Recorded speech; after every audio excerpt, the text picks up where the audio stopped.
ओम शांति। आप सभी का आज के इस सत्र में बहुत बहुत स्वागत है।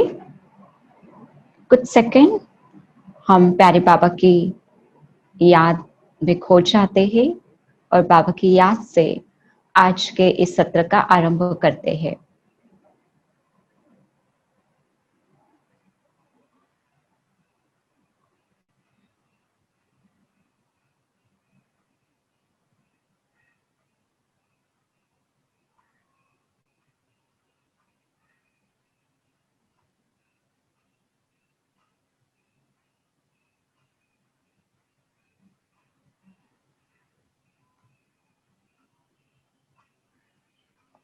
ओम शांति। Thank you. तो जैसे कि हमने सभी ने कल के सत्र में विशेष रूप से इस इंस्टीट्यूशन के हिस्ट्री को सुना कि किस प्रकार इसकी स्थापना हुई, इसका पूरा नाम क्या है, कौन से चैलेंजेस आए, परंतु ये परमात्मा का, ईश्वर का कार्य है। स्वयं परमात्मा इस धरा पर आकर नई सृष्टि की रचना का कार्य कर रहे हैं।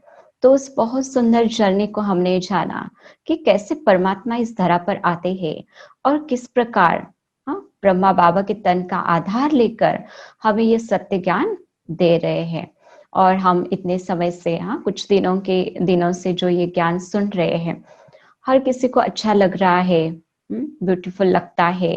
जीवन के अंदर आपको सुख शांति का अनुभव हो रहा होगा। तो जैसे कि जो भी हमने ज्ञान सुना, समझा, तो हम एक एक बात अवश्य सीखते गए, परंतु उसको प्रैक्टिकल में लाने के लिए हमें उसको कंटिन्यूटी में रखने की सातत्य उसके अंदर होना बहुत आवश्यक है।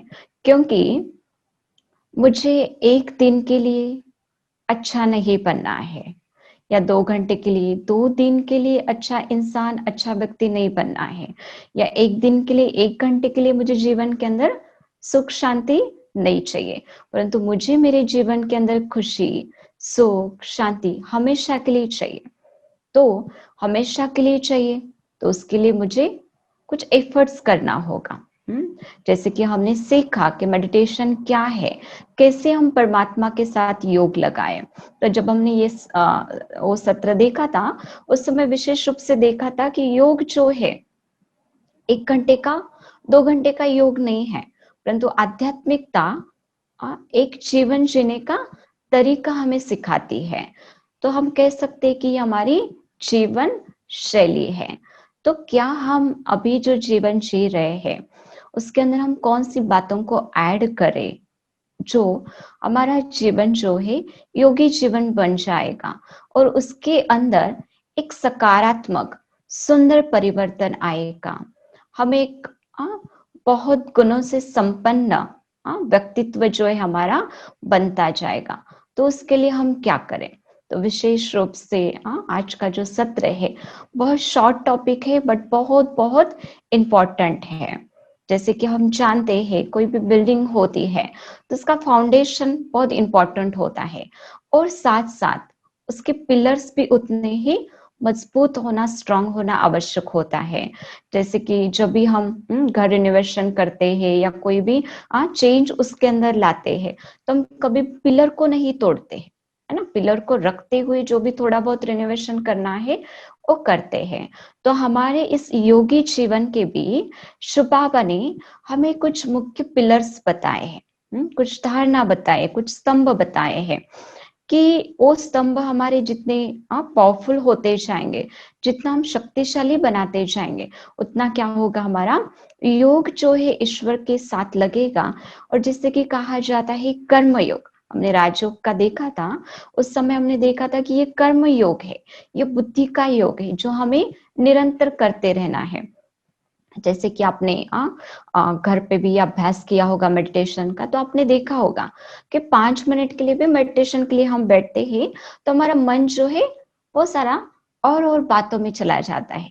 बैठे हैं भगवान को याद करने के लिए, लेकिन भोजन क्या बनाना है, ऑफिस का क्या कारोबार है, अब बहुत सारी अलग अलग बातें जो है हमारे मन के अंदर चलती है। तो योग के लिए एकाग्रता की आवश्यकता है। कंसंट्रेशन की आवश्यकता है और योग से ही हमारा कंसंट्रेशन बढ़ेगा। परंतु फिर भी योग के लिए ऐसी कौन सी बातें हमें मददगार है, हाँ, जो हमें हेल्प करती है हमारे योग लगाने के लिए। तो उसके लिए आज विशेष आपके साथ मुख्य हम 4 पिलर्स जो राजयोगा के लिए, इस योगी जीवन के लिए, राजयोगी लाइफस्टाइल के लिए बहुत इंपॉर्टेंट है, उसको आज हम देखेंगे, गहराई से समझेंगे। मैं आपके साथ पीपीटी शेयर करती हूँ। तो इस राजयोगी जीवन के मुख्य जो है 4 पिलर्स है, स्तंभ है, हम कह सकते हैं 4 पहलू है, 4 बिंदु है।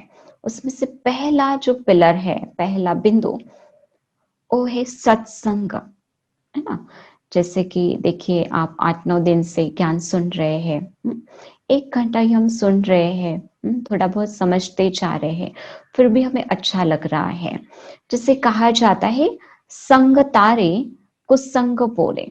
इसलिए छोटेपन से हम बच्चों का भी बहुत ध्यान रखते हैं कि उनको कौन से स्कूल में डालना है, उनका फ्रेंड सर्कल कहाँ है, वो किसके साथ खेलते हैं, कौन से ट्यूशन में जाते हैं, क्योंकि हमें पता है कि वो जिस एनवायरनमेंट में रहेंगे, जिस फ्रेंड्स के साथ रहेंगे, उनका प्रभाव जो है उनके ऊपर पड़ेगा। तो परमात्मा इस धरा पर आकर हमें सत्संग करना सिखाते हैं, क्योंकि इस सारी सृष्टि पर एक ही केवल सत्य का संग है, सत्यम शिवम सुंदरम, एक परमात्मा, और हमें उनका संग करना है। माना वो रोज हमें क्या करते हैं, तो श्रेष्ठ ज्ञान रत्न सुनाते हैं, मुरली सुनाते हैं। और मुरली क्या, उसको भी आज हम समझेंगे, देखेंगे। तो सत्संग माना रोज सवेरे जो क्लास होती है, जो सत्संग चलता है, हमें उसको क्या करना है, अटेंड करना है, सुनना है, समझना है।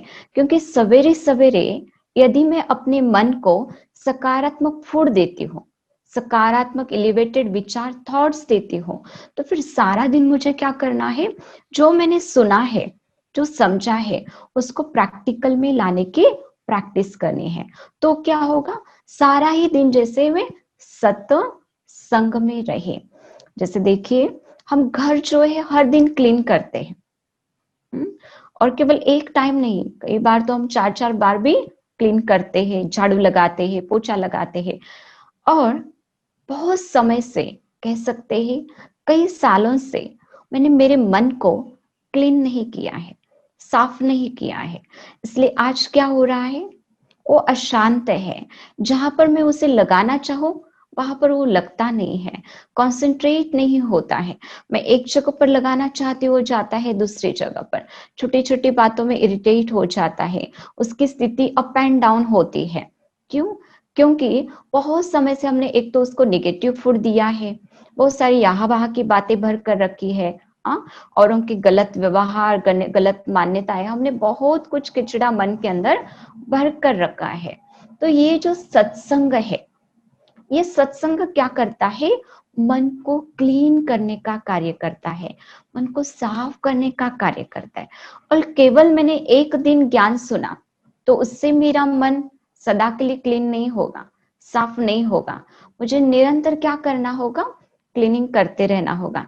जैसे आज मैंने घर क्लीन किया, तो मैं ये नहीं सोचती हूँ आज ही कर लिया है, अब 8 दिन नहीं करेंगे तो चलेगा, कोई बात नहीं है। या घर गंदा होता जा रहा है, पर मैं सोच रही कोई बात नहीं, होने दीजिए, एक दिन ही मैं क्लीन कर दूंगी।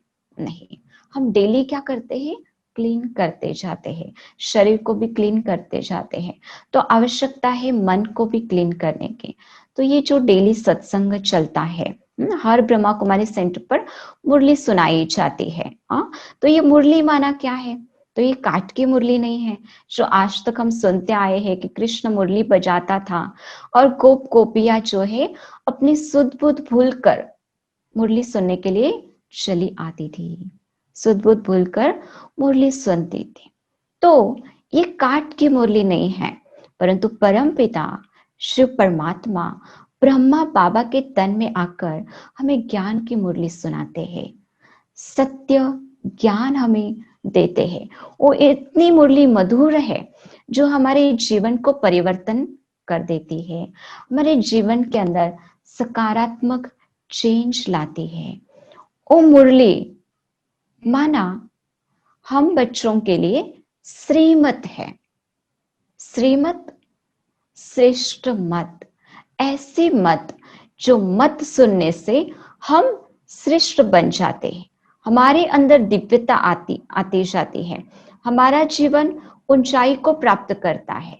ओ मुरली माना परमात्मा के डायरेक्ट महावाक्य है, परमात्मा ने उच्चारण किए हुए वो शब्द है, वो ज्ञान रत्न है, बहुत अमूल्य है, क्योंकि हमारे जीवन को बहुत अमूल्य बनाते हैं। और इसकी एक बहुत विशेष बात है, ये जो सत्संग चलता है, जो मुरली हर ब्रह्मा कुमारी आश्रम पर सेंटर पर सुनाई जाती है, जैसे कि आज 27 अगस्त है, तो आज आप सारे विश्व में कोई भी ब्रह्मा कुमारी आश्रम पर जाएंगे तो आपको आज के डेट की मुरली वहां पर सुनने को मिलेगी।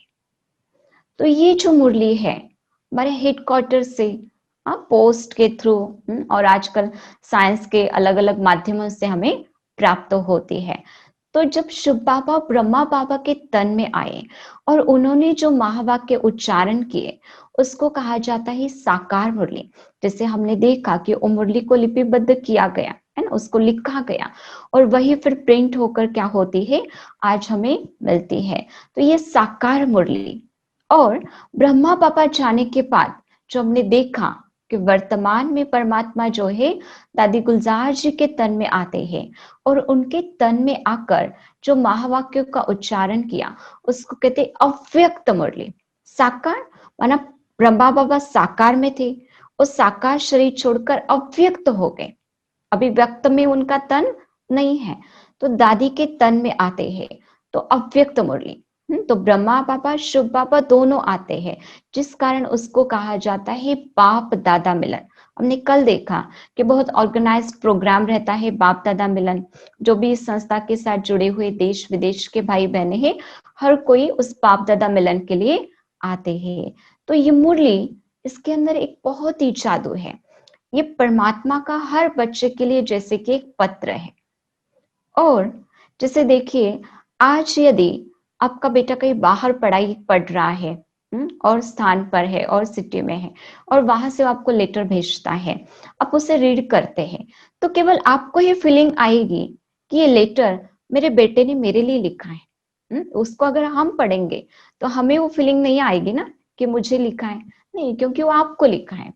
परंतु ये मुरली जो है उसकी विशेषता है कि इसको कोई भी बाबा का बच्चा पढ़ता है, कोई भी ब्रह्मा मुखवंशावली ब्राह्मणों से सुनता है, तो हर किसी को ये फील होता है कि आज की मुरली बाबा ने मेरे लिए चलाई, आज की मुरली मेरे लिए है, बाबा ने आज मुझे गाइड किया, आज मुझे बताया। तो देखो, ये केवल परमात्मा के महावाक्य हो सकते हैं, परमात्मा के ही शब्दों में वो जादू हो सकती है जो हर एक बच्चे को लगे कि ये मेरे लिए है। दूसरी बात, आपके मन के अंदर कोई भी प्रश्न है, कोई भी उलझन है, कोई भी समस्या है, तो आपको उसका उत्तर जो है प्रतिदिन की मुरली के अंदर मिलता जाएगा। हम कहते हैं ना कि भगवान इस धरा पर आए हैं, आपको पालना दे रहे हैं, प्यार दे रहे हैं। परमात्मा ने जो ज्ञान दिया है उसके अंदर कोई भी ऐसी समस्या नहीं है जिसका समाधान नहीं है। तो ये मुरली जो है हमारे डे टू डे लाइफ को बहुत इजी बनाती जाती है। हर समस्या का, प्रॉब्लम का समाधान आपको मिलता जाएगा।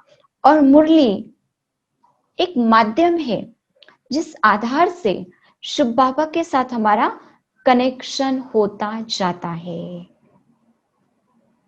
क्योंकि हमारा मन शुद्ध होता जाता है, उसकी सफाई होती जाती है और शुद्ध मन उस पवित्रता के सागर के साथ कनेक्ट होने के लिए इजी हो जाता है, सहज हो जाता है।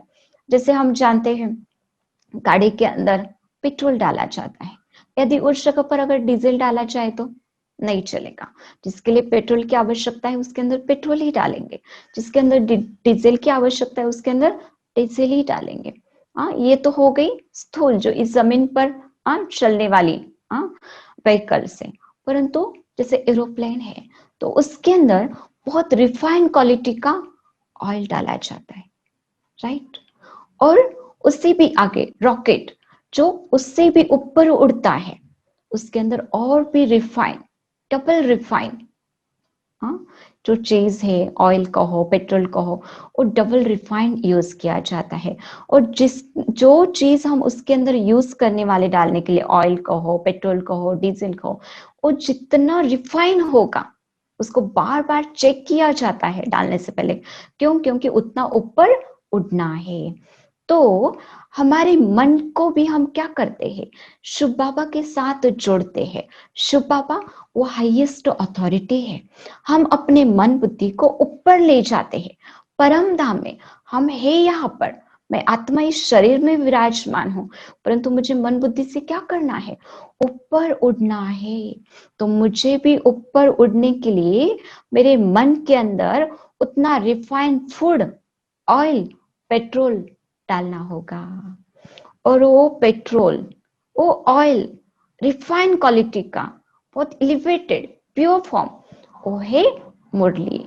जिसको जितना मैं उसको सुनती जाती हो, समझती जाती हो, मेरे प्रैक्टिकल लाइफ में उसको अप्लाई करती जाती उन बातों को, उतना क्या होता जाएगा, मेरे मन की स्थिति जो है वो लाइट होती जाएगी, हल्की होती जाएगी।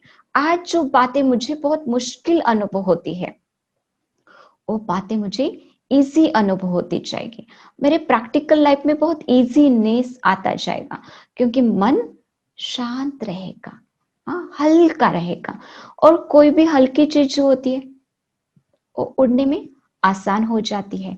तो मेरे मन और बुद्धि लाइट होने के कारण, एलिवेटेड होने के कारण, परमात्मा को बहुत सहज रीति से याद कर पाएगी।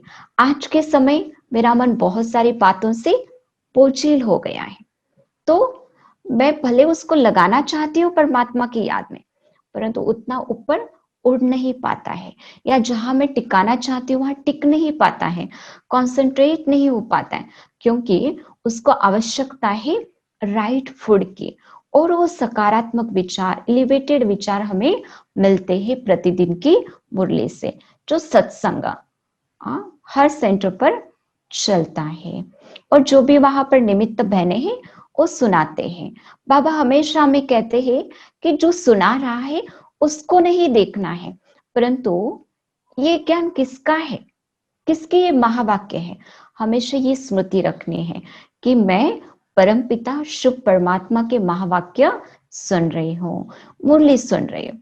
जैसे कहा कि गोप गोपियां मुरली सुनती थी तो सुध-बुध भूल जाती थी।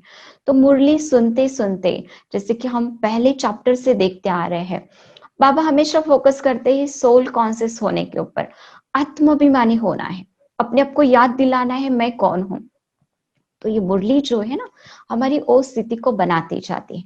माना ये देह की जो सुध-बुध है, कुछ समय के लिए जैसे हम भूल जाते हैं। अपने आप को आत्मा समझना, उस रियलाइजेशन में आ जाना, उसके लिए हमें ये मुरली बहुत मदद करती है। तो ये सत्य का संग हमें तारता है। हमें इसी जीवन में रहना है, अपने जिम्मेवारियों को संभालना है, हर एक्टिविटी करना है, पर सब कुछ करते हुए हमें सत्य का संग करना है। मन बुद्धि से परमात्मा के, ईश्वर की याद में रहना है। उन्होंने दिए हुए ज्ञान को हमेशा जागृत रखना है और उस ज्ञान को प्रैक्टिकल लाइफ में अप्लाई करते जाना है। तो सत्संग पहला पिलर है। सेकंड है दिव्य गुणों की धारणा। तो मैंने कहा कि हमें एक दिन के लिए या 2 दिन के लिए अच्छा नहीं बनना है, परंतु हमें सदा के लिए अच्छा बनना है। तो बाबा क्या करते, हमें जीवन के अंदर दैवी गुणों की धारणा करना सिखलाते, क्योंकि यहाँ पर शिव बाबा हमें पढ़ाई पढ़ा रहे हैं और उस पढ़ाई के अंदर हमें एक लक्ष्य दिया जाता है। हमारा लक्ष्य क्या है, तो मनुष्य से दैवी गुणों से संपन्न देवता बनना, अपने अंदर डिविनिटी को लाना, दिव्यता को लाना। इसलिए इस संस्था के अंदर विशेष रूप से दिव्य गुणों की धारणा के ऊपर फोकस किया जाता है। जैसे कि हर्षित मुक्ता है, मधुरता है, धैर्यता है, सहनशीलता है, पवित्रता है, संतुष्टता है। इन गुणों को हमें क्या करना है, स्वयं के अंदर लाते जाना है, क्योंकि ये पढ़ाई है। और पढ़ाई के अंदर क्या होता है, केवल सुनना सुनना नहीं होता है, उसकी प्रैक्टिस भी करना होता है। तो मुरली के अंदर रोज बाबा हमें गाइड करते हैं, हमें क्या करना है, हमें क्या नहीं करना है। जैसे देखो, हम किसी भी डॉक्टर के पास जाते हैं कोई भी बीमारी के लिए, कोई भी प्रॉब्लम के लिए, तो हमें मेडिसिन देता है, परंतु साथ साथ हमें क्या खाना है क्या नहीं खाना है उसकी परहेज बताता है, क्या करना है क्या नहीं करना है। तो सोल को, आत्मा को भी बहुत समय से नेगेटिविटी की, विकारों की बीमारी लगी हुई है, रोग लगा हुआ है। और उससे मुक्त होने के लिए बाबा हमें गाइडेंस देते हैं, शक्ति देते हैं, रास्ता बताते हैं, क्या करना है क्या नहीं करना है उस समझ देते हैं। तो बाबा हमें कहते हैं दिव्य गुणों की धारणा करना है, हमें स्व के अंदर एक सकारात्मक परिवर्तन लाते जाना है। तो ये भी हमारे अंदर जितना ये पिलर स्ट्रांग होता जाएगा तो क्या होगा, हमें योग के लिए मदद होगी। जैसे बाबा कहते हैं कम बोलो, मीठा बोलो, धीरे बोलो, किसी के साथ लड़ाई झगड़ा नहीं करो। मान लीजिए आज किसी के साथ मेरी हाँ कुछ क्लैश हुआ है, अनबन हुई है, क्या होगा, जब मैं योग के लिए बैठूंगी ना शिव बाबा को याद करने के लिए, तो मुझे शिव बाबा याद नहीं आएगा, मुझे बार बार जो व्यवहार हुआ है, जो मैंने शब्द बोले हैं, वो मुझे याद आएगा। तो क्या होगा, योग के अंदर रुकावट डालेगा। तो बाबा प्रैक्टिकल जीवन कैसे जीना है, कैसे दिव्य गुणों की धारणा करनी है और कैसे जीवन को इजी मधुर बनाते जाना है, वो गाइड करते हैं। और उसके लिए दिव्य गुणों की धारणा के ऊपर बहुत फोकस किया जाता है। बाबा कहते हैं हमेशा नशे में रहो। आपको कौन मिला है, आपको कौन पढ़ा रहा है, स्वयं भगवान आकर हमें क्या कर रहा है, ये टीचिंग्स दे रहा है, दिव्य गुणों की धारणा करा रहा है। जैसे देखो समाज के अंदर यदि किसी का बच्चा बहुत अच्छे टीचर के पास ट्यूशन के लिए जाता है तो बहुत प्राउड फील करता है, हमेशा नशे में रहता है, अरे मैं इनकी ट्यूशन के लिए जाता हूँ। तो शिव बाबा कहते हैं आपको भी हमेशा नशा रहे, मुझे पढ़ाने वाला कौन है, कौन मुझे परिवर्तन कर रहा है, कौन मेरे अंदर दिव्य गुणों की धारणा करा रहा है, स्वयं भगवान, ऑलमाइटी अथॉरिटी। तो क्या होगा, हमें हर्षित रहना इजी हो जाएगा, हम खुश रहेंगे, छोटी छोटी बातें हमें अनस्टेबल नहीं करेगी, हमारी स्थिति को ऊपर नीचे नहीं करती जाएगी। तो दिव्य गुणों की धारणा। थर्ड है शुद्ध भोजन, सात्विक आहार। इसके ऊपर विशेष रूप से ब्रह्मा कुमारी आश्रम के अंदर बहुत फोकस किया जाता है, क्योंकि राजयोगी जीवन का ये बहुत बहुत इंपॉर्टेंट पिलर है। जैसे एक छोटा सा एग्जांपल आपके साथ शेयर करती हूँ। हम मंदिर में जाते हैं, गुरुद्वारे में जाते हैं, तो वहां पर हमें प्रसाद मिलता है, थोड़ा सा हलवा। हम क्या करते हैं, बहुत प्यार से भावना से उस हलवे को हाथ में लेते हैं, प्रसाद को, और तुरंत सारा नहीं खाते हैं। जो हमें थोड़ा सा प्रसाद मिला है उसको हम घर लेकर आते हैं। हमारे घर के अंदर जितने फैमिली मेंबर्स हैं, हम हर एक को थोड़ा थोड़ा वो प्रसाद देते हैं, और हर कोई घर का सदस्य भी उसको क्या करता है, उतनी ही भावना से प्यार से उस प्रसाद को स्वीकार करता है। अब देखिए जो हलवा आपको मंदिर में मिला या गुरुद्वारे में मिला, सेम हलवा सेम चीजें यूज करके हम अपने घर में भी बनाते हैं, परंतु उसकी इतनी वैल्यू नहीं है जितनी कि हमें मंदिर में गुरुद्वारे में मिले हुए प्रसाद की है। क्यों, क्यों ये अंतर है, हमारे घर में भी तो हलवा बना, शायद वहां जितनी चीजें यूज नहीं की होगी उतनी हमने अपने घर में यूज की, फिर भी उतना इंपॉर्टेंस नहीं होता है। क्यों, क्योंकि उसके अंदर अंतर है।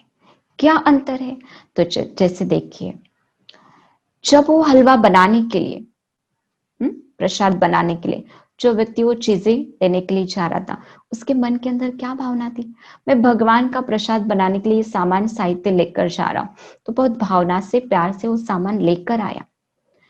जिसने वो प्रसाद बनाया, बनाते समय उसकी बुद्धि में था मैं भगवान का प्रसाद बना रहा हूं, ये भगवान को ऑफर किया जाएगा, भोग लगाया जाएगा, है ना।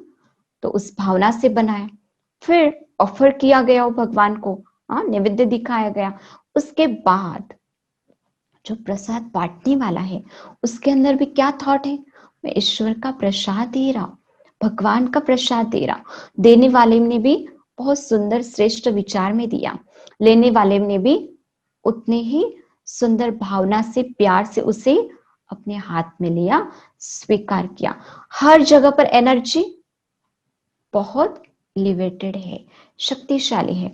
तो इतना सा ही प्रसाद, वो थोड़ा सा ही हलवा, परंतु उसके अंदर बहुत हाई एनर्जी है। क्या है, उसके अंदर बहुत हाई एनर्जी है, इसलिए वो घर में बने हुए हलवे से भी अधिक इंपॉर्टेंट है, उसका अधिक महत्व है। तो यहाँ पर शिव बाबा हमें शुद्ध और सात्विक आहार के ऊपर बहुत फोकस करते हैं। एक तो सात्विक आहार जिसके अंदर मांसाहार तो आता ही नहीं है, और तामसिक कोई चीजें भी नहीं आती है, जैसे कि लहसुन प्याज है, वो तामसिक में आता है। और परमात्मा हमें सात्विक बनाना चाहते हैं, सत्व प्रधान बनाना चाहते हैं। तो शिव बाबा सात्विक और शुद्ध आहार के ऊपर फोकस करते। तो केवल ऐसे नहीं कि हम मांसाहार नहीं कर रहे हैं, हम लहसुन प्याज नहीं कर रहे तो हमारा भोजन सात्विक है, नहीं। शिव बाबा कहते हैं शिव बाबा की याद में बनाया हुआ भोजन, शिव बाबा की याद में ग्रहण करना, उसको हम कहेंगे सात्विक भोजन। इसलिए इस संस्था के साथ जो भी भाई बहने जुड़े हुए हैं, और हमारे एक सिस्टम है, हम जो भी भोजन बनाते हैं, दाल चावल सब्जी रोटी जो भी बनाते हैं, हम शिव बाबा की याद में बनाते हैं। और वो बना हुआ भोजन स्वीकार कराते, भोग लगाते, जैसे कि हम कहते हैं नैवेद्य दिखाते हैं, तो भोग लगाते माने शिव बाबा को ऑफर करते। तो बनाते समय क्या भावना होती है कि हम शिव बाबा के लिए बना रहे, भगवान के लिए बना रहे, प्रसाद बना रहे। और फिर जो ऑफर किया हुआ भोग होता है, थोड़ा थोड़ा, वो जैसे दाल ली, थोड़ी सी चावल लिया, रोटी लिया, फिर वो मिक्स कर देते हैं, तो क्या हो जाता है, वो सारा प्रसाद बन जाता है। और फिर खाना भी, उसको स्वीकार भी करना है, ग्रहण भी करना है परमात्मा की याद में। तो वो जो है जिसको हम कहते हैं ब्रह्मा भोजन, जिसके लिए बाबा कहते हैं कि देवी देवता है भी ब्रह्मा भोजन के लिए तरसते हैं। तो ऐसे हमें शुद्ध सात्विक भोजन करना है। क्यों, उसके ऊपर क्यों इतना फोकस किया जाता है, क्योंकि आपने एक बात सुने होगी, कहते हैं जैसा पानी वैसी वाणी, और जैसा अन्न वैसा मन। तो ये बात कहाँ से आई, देखो बहुत समय से इस बात को सुनते आए हैं, तो ये बात बहुत गहराई से हमें बाबा समझाते हैं। जैसे कि हमने देखा कोर्स के अंदर कि पानी के ऊपर भी हमारे मन के विचारों का कितना प्रभाव पड़ता है। तो जब भी आप जूस पीते हो, जब भी आप पानी पीते हो, टी लेते हो, कोई भी चीज हम ग्रहण करते हैं, तो आपको क्या करना है, कुछ सेकंड पॉज लेना है, उस भोजन को देखना है, जिसको हम कहते हैं दृष्टि देना, और अंदर मन के अंदर विचार क्रिएट करना है। आई एम पीसफुल सोल, मैं एक शांत स्वरूप शक्ति हूँ, मैं एक सकारात्मक शक्ति हूँ। I am powerful soul, I am positive soul. ये कुछ फ्यू थॉट्स, कुछ सेकंड, जैसे 10 सेकंड आप ये थॉट करो और दृष्टि दे दो, वो फूड जो है एनर्जाइज हो जाएगा, वो वाटर एनर्जाइज हो जाएगा। तो कोई भी चीज हम ग्रहण करते हैं तो उसको हम इस प्रकार से ये विधि अपनाकर उसको प्योर शक्तिशाली बना सकते हैं। और जितना हो सकते, देखो अब जो भी सुन रहे हैं हार्ड एंड फास्ट नहीं है, बट उसका इंपॉर्टेंस आपको बता रहे हैं। फिर धीरे धीरे धीरे आप जैसे जैसे इसको जीवन के अंदर लाते जाएंगे तो आपको खुद को फील होगा, क्योंकि हम अपने मन को बहुत शांत रखना चाहते हैं, बहुत एकाग्र रखना चाहते हैं, हर बात में बहुत कूल एंड काम रखना चाहते हैं। तो उसके लिए ये चीजों का बहुत बहुत फर्क पड़ता है, बहुत इम्पैक्ट पड़ता है। तो इसलिए हमें शुद्ध आहार के ऊपर शिव बाबा बहुत फोकस करते हैं। इसलिए आपने देखा होगा, कोई बहनें कभी कहीं बाहर जाती है, कुछ करती हैं, तो किसी के घर का भोजन स्वीकार नहीं करते। तो ऐसे नहीं है कि हमें किसी के हाथ का नहीं खाना है, परंतु उसके पीछे ये लॉजिक है कि पता नहीं है उस व्यक्ति ने किस विचार में, किस थॉट में भोजन बनाया, उस व्यक्ति के मन की स्थिति कैसी थी। क्योंकि जिन विचारों में, जिस मन की स्थिति में भोजन बनाते हैं, वो वाइब्रेशन जो है उस फूड के अंदर जाते हैं। और जब मैं अपने जीवन को सुंदर, योगी, शांत बनाना चाहती हूँ। यदि ये फूड मेरे मन के ऊपर प्रभाव डालता है तो मुझे क्या करना है, फूड का, भोजन का ध्यान रखना है।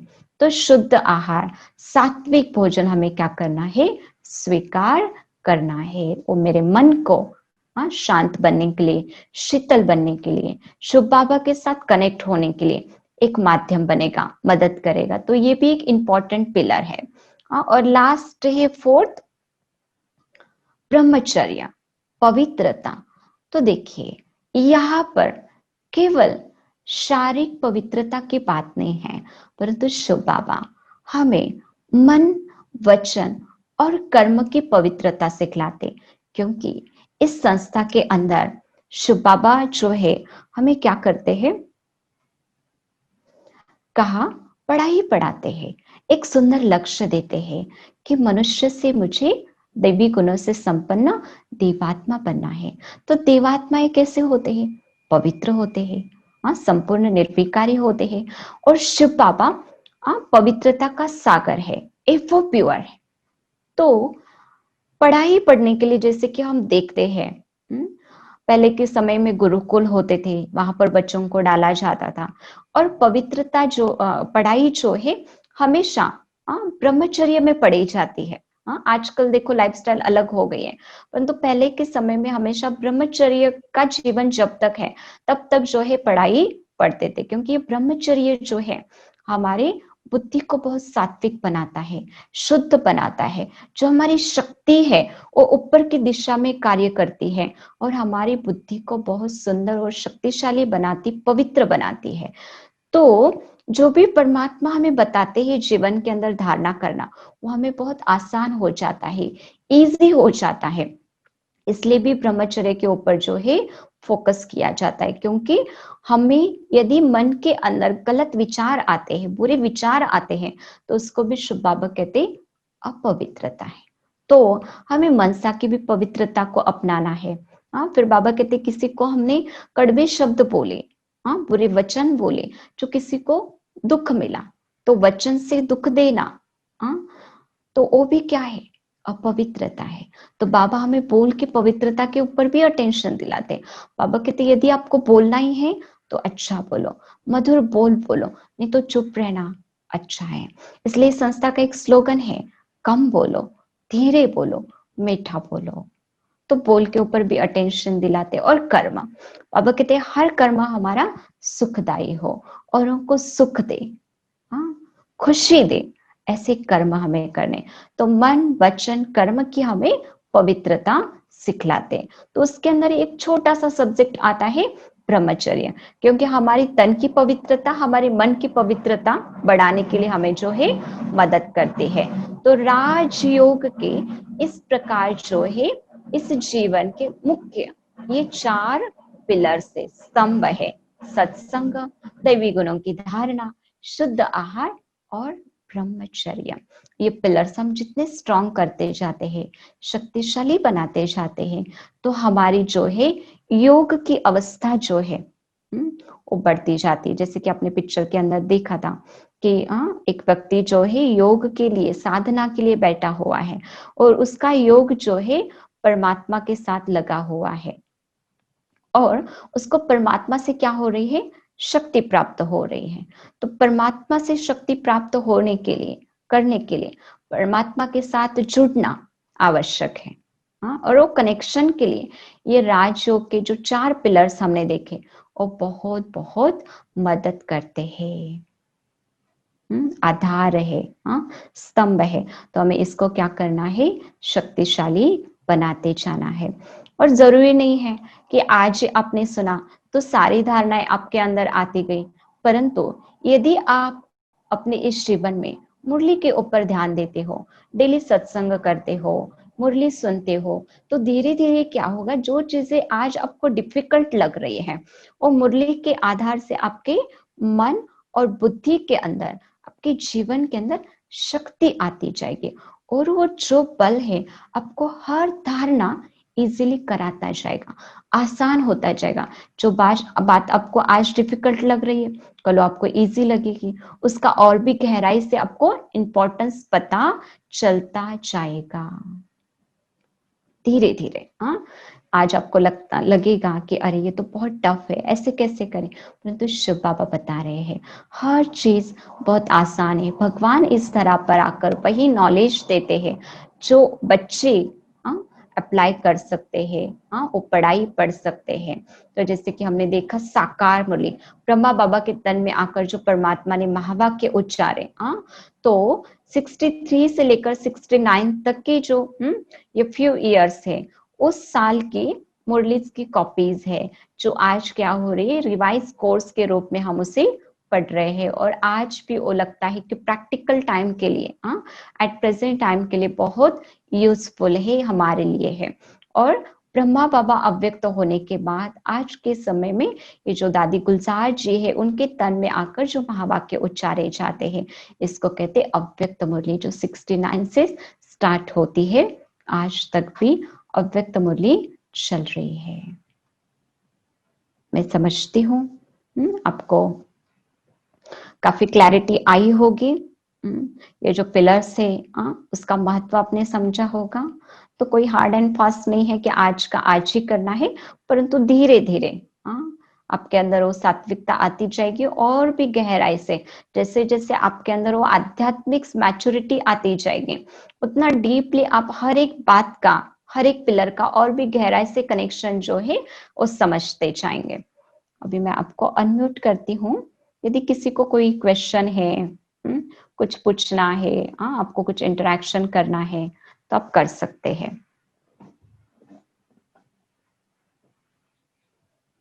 किसी को कोई डाउट है? ओम शांति दीदी। ओम शांति। मुझे पूछना था कि अव्यक्त मुरली एंड मुरली, इसमें क्या डिफरेंस है? साकार मुरली कि ब्रह्मा बाबा के तन में आकर जो बाबा ने महावाक्य उच्चारे, वो शब्द जो है बहुत समझने के लिए इजी है, सहज है। तो जब ब्रह्मा बाबा साकार में थे, माना उनका ये जो तन था वो साकार में था, तो उसको साकार मुरली कहते हैं। परंतु जब ब्रह्मा बाबा अव्यक्त हो गए, माना उनका तन यहाँ पर नहीं रहा, ब्रह्मा बाबा अव्यक्त हो गए, जो आज सूक्ष्म तन में रहकर हमें क्या कर रहे हैं, फरिश्ता रूप में पालना दे रहे हैं। तो उसके बाद दादी गुलजार के तन में आकर जो मुरली चलती है, तो ब्रह्मा बाबा और शिव बाबा दोनों की सोल आती है, जिस कारण उसको कहते हैं बाप दादा मिलन। बाप दादा की मुरली, अव्यक्त मुरली, माना व्यक्त में नहीं है। ब्रह्मा बाबा जो अभी व्यक्त में नहीं है, अव्यक्त में है। और अव्यक्त में शिव बाबा और ब्रह्मा बाबा दोनों दादी के तन में आते हैं और मुरली चलाते, तो उस मुरली को कहा जाता है अव्यक्त मुरली।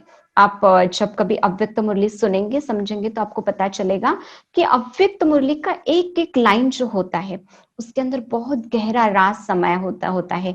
एक एक शब्द बहुत पावरफुल है उसको समझने के लिए। जैसे एक लाइन के ऊपर अगर हम मनन चिंतन करते हैं, तो आपको बहुत सारी अन्य ज्ञान के खजाने मिलते जाएंगे। साकार मुरली जो होती है, समझना बहुत इजी होता है, आप खुद भी पढ़ते हैं तो थोड़ा बहुत आपको समझ में आता है। परंतु अव्यक्त मुरली के लिए हमें बहुत एक एक शब्द का अर्थ निकालना, बाबा ने क्या बात बताई है उसको समझना पड़ता है, उसके ऊपर मनन करना पड़ता है, चिंतन करना पड़ता है। और हर एक के जो भी बाबा के बच्चे हैं, हर एक के जीवन का यह अनुभव है कि यदि आज मेरी मन की स्थिति ठीक नहीं है, और मैं कोई भी अव्यक्त मुरली, रैंडमली कोई भी अव्यक्त मुरली उठाती हूँ और पढ़ती हूँ, केवल मैं 15-20 मिनट भी अगर मुरली पढ़ती हूँ, तो भी मन के अंदर एक अनोखा बल भर जाता है।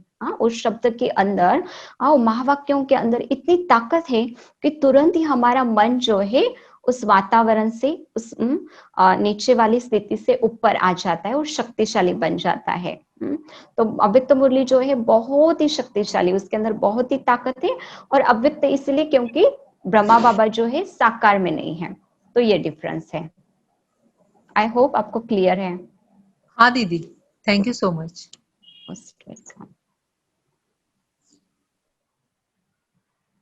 और किसी को कोई डाउट, कुछ पूछना है तो पूछ सकते हैं, आज से रिलेटेड नहीं, अब तक जो भी हमारी ये जर्नी चली उसके अंदर भी आपको कोई क्वेश्चन होगा तो पूछ सकते हैं। और आप में से जो भी कोई मुरली क्लास रेगुलर, जैसे कि अभी तो लॉकडाउन चल रहा है तो ब्रह्मा कुमारी आश्रम पर तो नहीं जा सकते अकॉर्डिंग टू सिचुएशन, तो आप यदि कोई ऑनलाइन मुरली सुनना चाहते हैं, आपको कंटिन्यू करना है, तो आप हमारे साथ पर्सनल कांटेक्ट कर सकते हैं। आपको हम गाइड करेंगे कैसे जुड़ना है, कैसे आप जब तक ये लॉकडाउन नहीं खुलता है तब तक आप कैसे डेली मुरली अटेंड करें।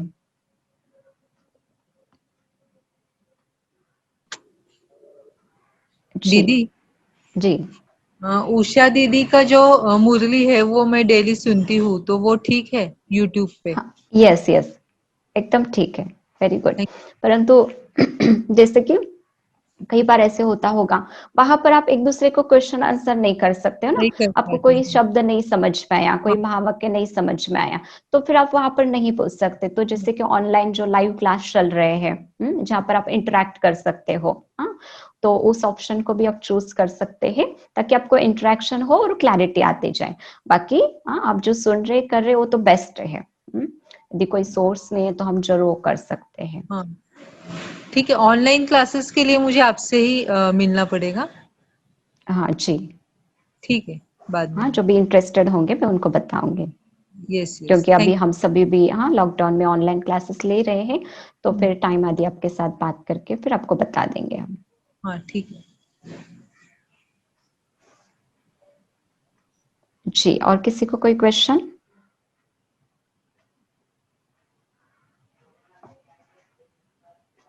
विकल्प भाई, आपको कोई क्वेश्चन? आपको श्रीमत क्लियर हो गई?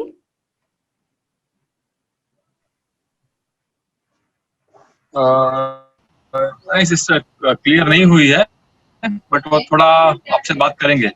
मैं ओके, श्रीमत आपने मुझे पूछा था, हेलो। श्रीमत के बारे में, हाँ। हाँ सिस्टर, तो आवाज आ रही है मेरी? श्रीमत, जी जी, श्रीमत के लिए पूछना था कि वो क्या होता है श्रीमत, और उस पे हाँ, कैसे चल सकते यस। हैं? श्रीमत माना बाबा की, शुभ बाबा की श्रेष्ठ मत, जो हमें मुरली में मिलती है। मुरली माना ही श्रीमत है, और उसको श्रीमत इसलिए कहा जाता है क्योंकि जब हम उस मत पर चलते हैं, जो शुभ बाबा से हमें डेली मुरली में डायरेक्शंस मिलते हैं, माना श्रीमत मिलती है, उस मत को यदि मैं पालन करती हूँ, उसको धारण करती हूँ, प्रैक्टिकल लाइफ में उसको अप्लाई करती हूँ, तो मेरे जीवन के अंदर वो श्रेष्ठता आती जाती है, माना मुझे श्रेष्ठ बनाती है। इसलिए उसको कहते श्रीमत, ऐसी मत जो हमें श्रेष्ठ बनाए, हमें दिव्यता की ओर लेकर जाए, हाँ, हमारे जीवन को महान बनाए, ऊंच बनाए, हमारे अंदर दैवी गुणों की धारणा कराए, इसलिए उसको श्रीमत कहते। और केवल एक परमात्मा की ही ऐसी मत है जो हर एक मनुष्य आत्मा को ऊंच बनाती है, श्रेष्ठ बनाती है, इसलिए उनकी मत को, उनके महावाक्यों को श्रीमत कहा जाता है। और ये श्रीमत हमें मिलती है बाबा की डेली मुरली से। दीदी मुझे ओके भी एक सिस्टर, क्वेश्चन। Thank you. जी जी, पूछ सकते हैं। मेडिटेशन करने के लिए सबसे उपयुक्त समय कौन सा है? यस, बहुत सुंदर क्वेश्चन आपने पूछा, बहुत ही सुंदर। मेडिटेशन के लिए बहुत सुंदर समय जो है, जैसे एक सेशन में मैंने आपको बताया था कि हम ब्राह्मणों की जो दिनचर्या है वो सुबह, जैसे कि बाबा ने अमृत वेले का जो समय है वो बहुत ही सुंदर और श्रेष्ठ समय है बाबा की याद के लिए। और वो अमृत वेले का समय 2 बजे से लेकर 4:45 बजे तक, 2 to 4:45, वो जो समय है वो बहुत एलिवेटेड शुद्ध समय है, क्योंकि उस समय वातावरण के अंदर बहुत शुद्धता होती है। और शिव बाबा केवल और केवल हम बच्चों के लिए उस समय, बाबा कहते हैं ज्ञान गुण शक्तियां जो भी बाबा के पास खजाने हैं, सारे बाबा उस समय बच्चों के लिए खोलकर रखे हुए होते, जितना भी बच्चों को चाहिए उस समय हम ले सकते।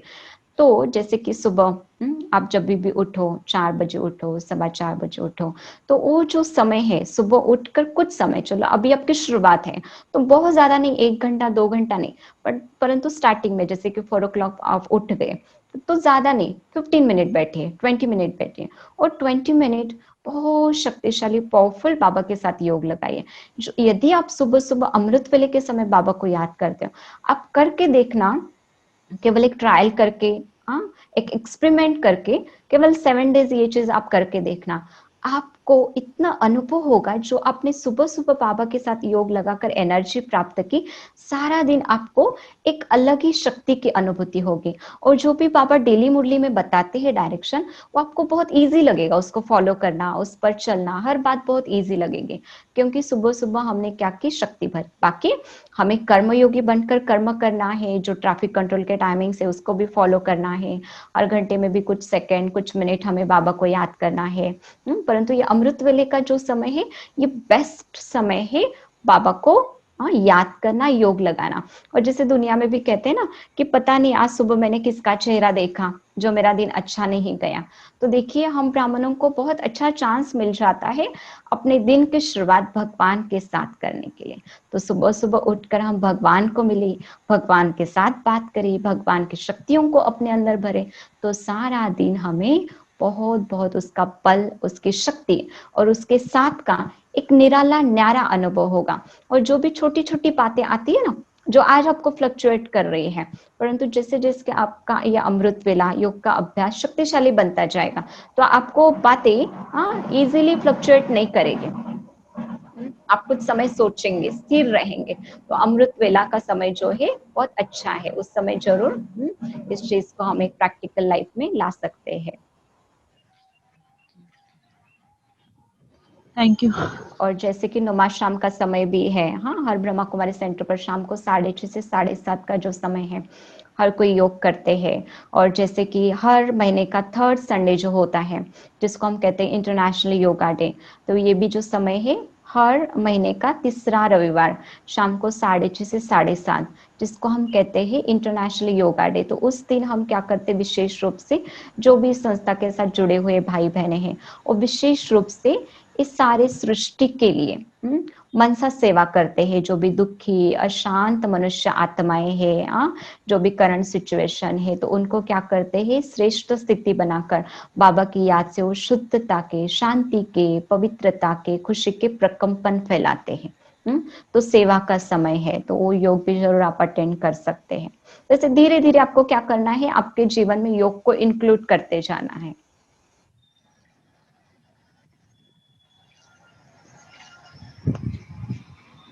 जी, और किसी को कुछ पूछना है? क्वेश्चन और पूछना था मुझे। जी कंसंट्रेशन पावर को कैसे बढ़ाया जा सकता है? जी, कंसंट्रेशन जैसे धीरे धीरे आप योग लगाते जाएंगे, और जितना हमारा एक के साथ योग लगेगा, योग माना ही है कि शिव बाबा के साथ योग लगाना। आज तक हमारा योग बहुत सारी जगह पर बिखरा हुआ है, पर कुछ समय पे बैठकर यदि हम बाबा को याद करते, तो हमारा एक के साथ बुद्धि योग लगता जाता है।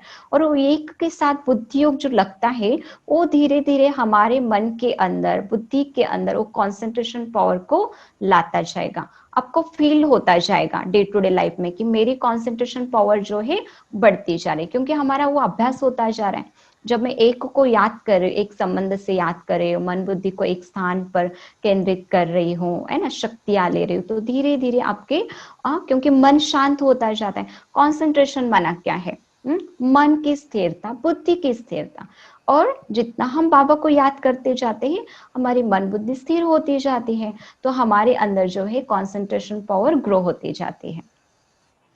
उसके लिए बहुत एक्स्ट्रा एफर्ट्स नहीं करना है, परंतु बाबा को याद, इस जीवन शैली को अपनाते जाना है जीवन के अंदर, तो ऑटोमेटिक आपका कंसंट्रेशन लेवल जो है वो बढ़ता जाएगा।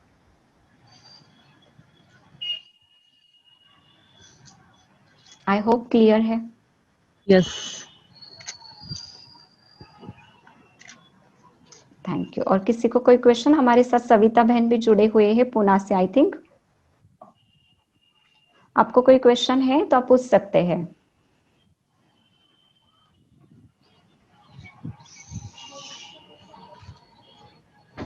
अक्षता बहन है हमारे साथ, आपको भी यदि कोई क्वेश्चन है तो आप पूछ सकते हैं।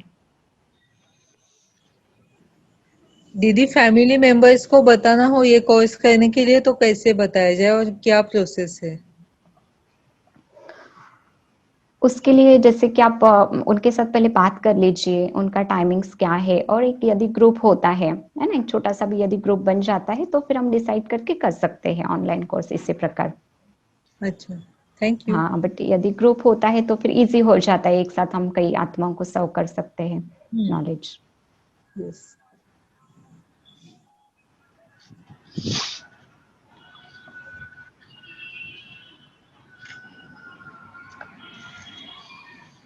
जी,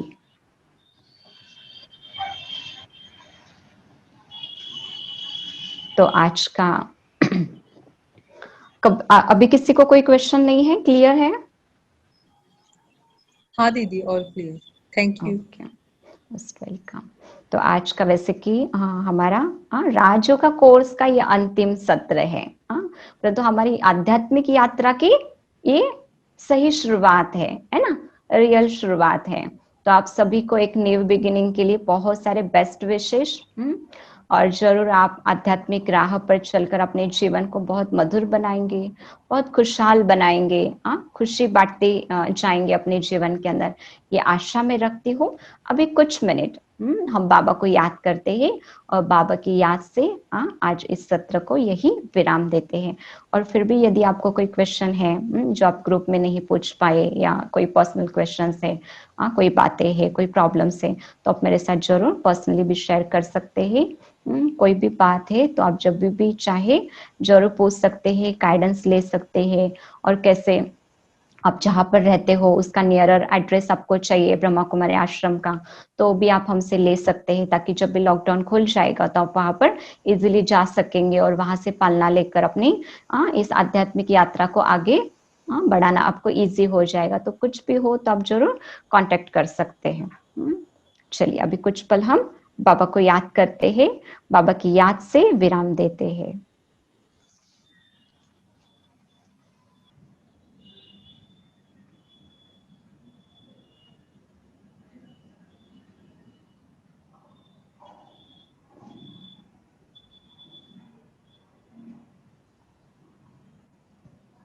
ओम शांति। आइए बहुत कंफर्टेबल होकर बैठ जाए।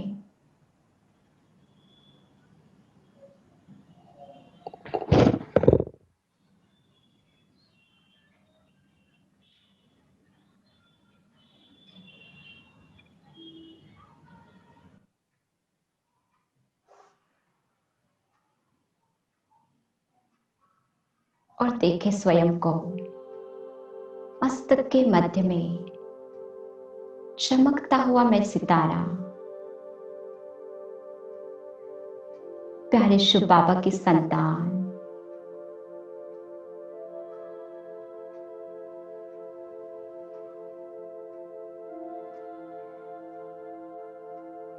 कितना कुछ प्यारे शिव बाबा ने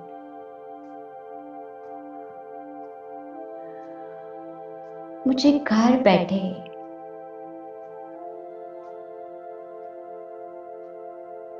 अमूल्य ज्ञान रत्नों से मालामाल कर दिया।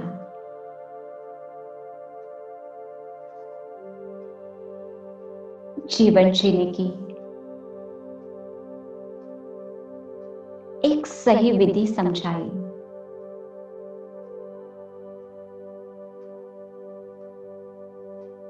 मैं बहुत भाग्यशाली शक्ति हो, शिव बाबा की प्रिय संतान हो। आज इस विश्व में करोड़ों मनुष्य हैं। मेरा यह भाग्य रहा, मेरे पास्ट के ऐसे अच्छे कर्म रहे जो ऐसे समय पर अपने पिता का सत्य परिचय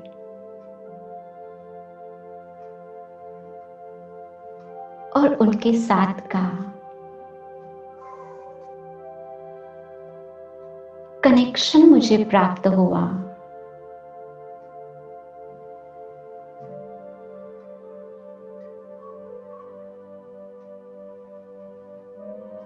कितनी सुंदर फीलिंग है।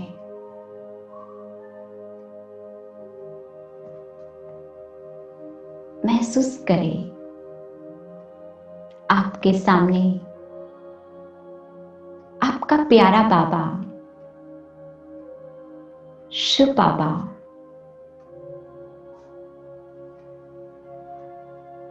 जिनकी शक्तिशाली किरणें आप पर आ रही है।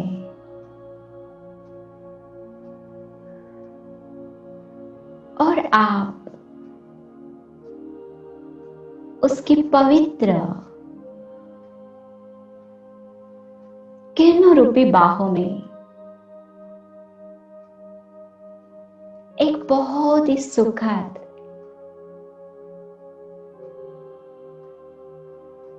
सुंदर अनुभव करते जा रहे हो।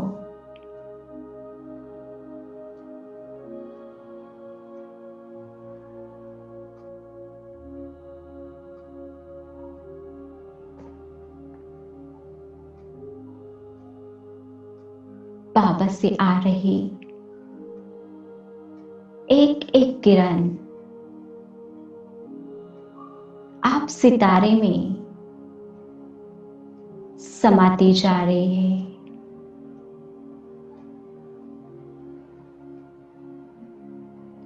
जो मन को शीतल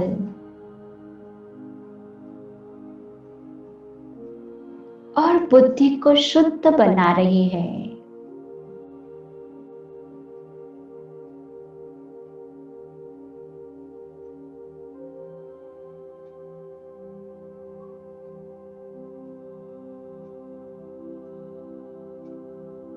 बाबा के सानिध्य में बहुत ही शक्तिशाली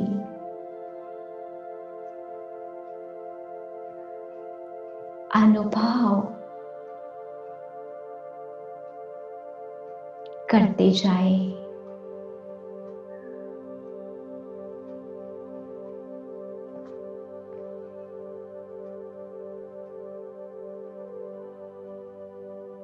और दिल से निकल रहा है, प्यारे बाबा, ओ मेरे मीठे शुभ बाबा,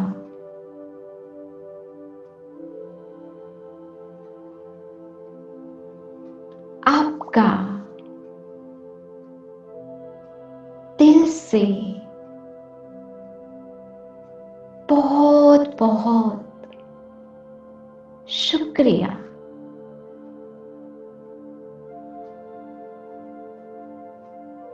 जो आप स्वयं आकर मुझे ढूंढा, अपना बनाया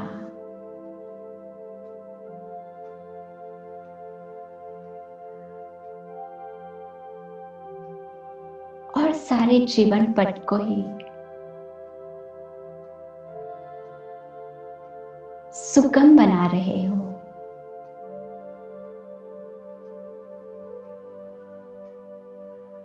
बाबा,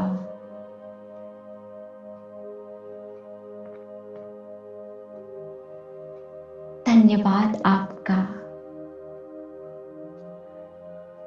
शुक्रिया आपका।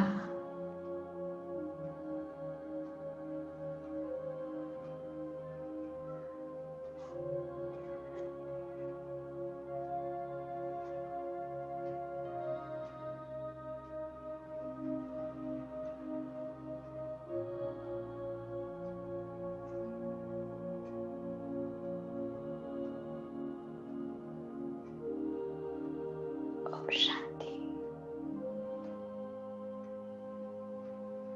ओम शांति। ओम शांति दीदी। थैंक यू सो मच दीदी। Most welcome. ओम शांति दीदी।